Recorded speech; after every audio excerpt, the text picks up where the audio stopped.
Options. The world of gaming is full of options, and if you're anything like me, the mass amount of options are not only overwhelming, but tend to decrease my enjoyment of particular games. I remember when I was a young lad, my family had a YMCA membership, and one day when I was in the computer room at our local YMCA, I came across another kid playing the game RuneScape. I wasted no time and started playing religiously at both the YMCA and at home. I'd go to school, and the first thing I'd do when I came home, RuneScape. Back then, my parents didn't even consider paying for a membership for me, so I was locked to the free-to-play worlds. However, I never felt like I was missing out. The world was definitely limited in these free-to-play worlds, but the gameplay loop and frequent dopamine hits, seeing the XP drops after every successful skill action, kept me addicted for the long run. After so many years of being locked to these free-to-play worlds, when I finally got my first membership, I found myself becoming overwhelmed and lost.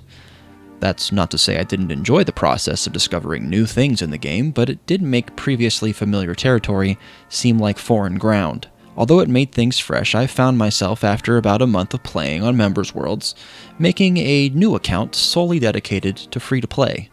This would go on to be my main account, and it rejuvenated my love for the game once again. It was comfortable, it was easy, and I knew what I was doing. I understood my restrictions and not only accepted them for what they were, but thrived knowing that I knew the optimal ways to train with these limitations. The restrictions made me feel free in a way.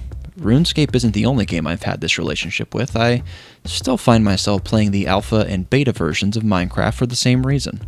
The lack of options. The game was more than simpler at the time, but it was no less of a blank canvas. There was no end goal of Minecraft at that time.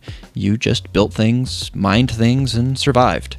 The simplicity of these games allowed my brain to completely turn off and enjoy the process rather than stressing about content I may be missing out on or learning new mechanics I truly don't care to learn.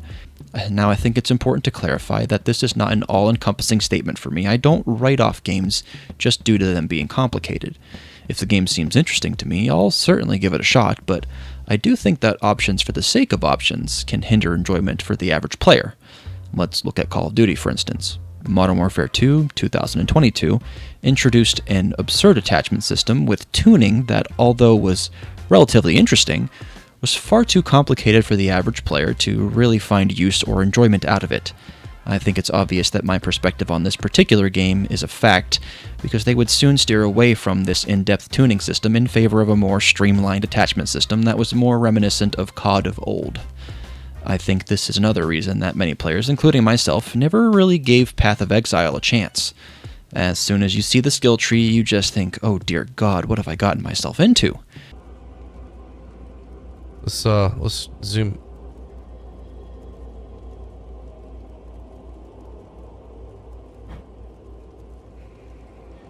Oh my f***ing God. That's the skill tree?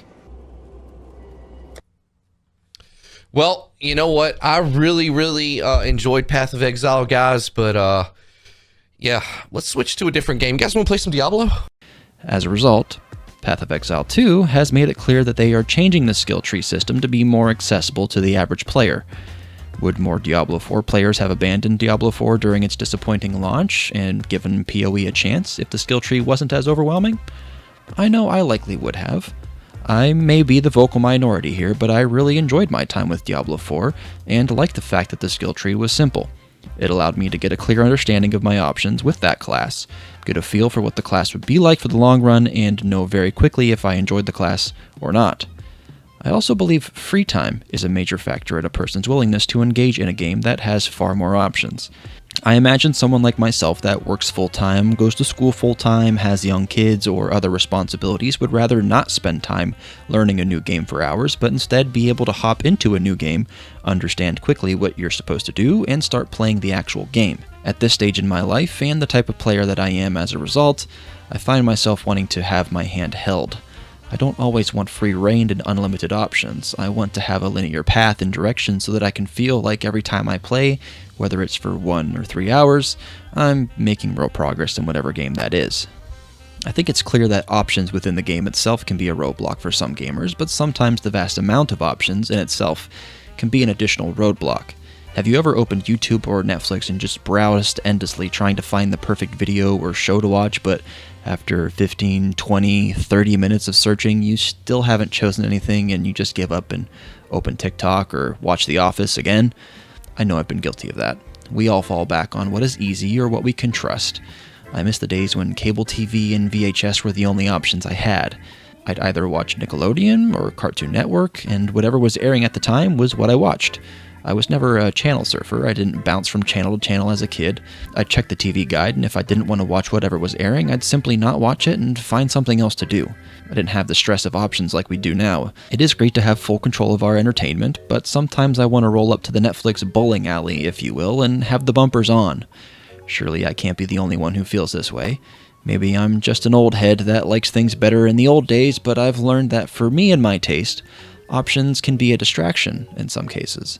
When I step into an In-N-Out or a Chick-fil-A, I know my options are burgers, fries, and chicken. It's simple, narrow, but I always leave satisfied.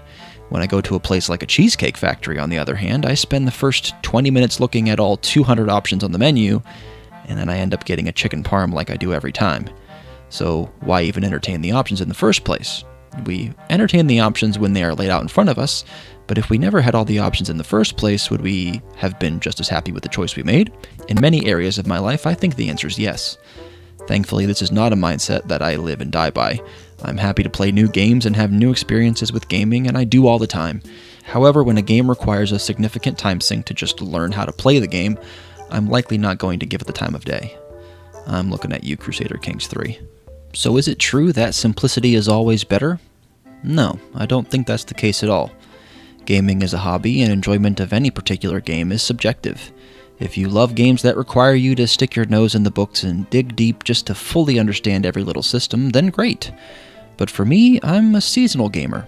Right now, in this moment, I rely on what I know or what is easy for me to grasp. But as time goes by, who knows what I may like or dislike. Our taste buds are supposed to change every 7 years, and I think that science works for our gaming taste too.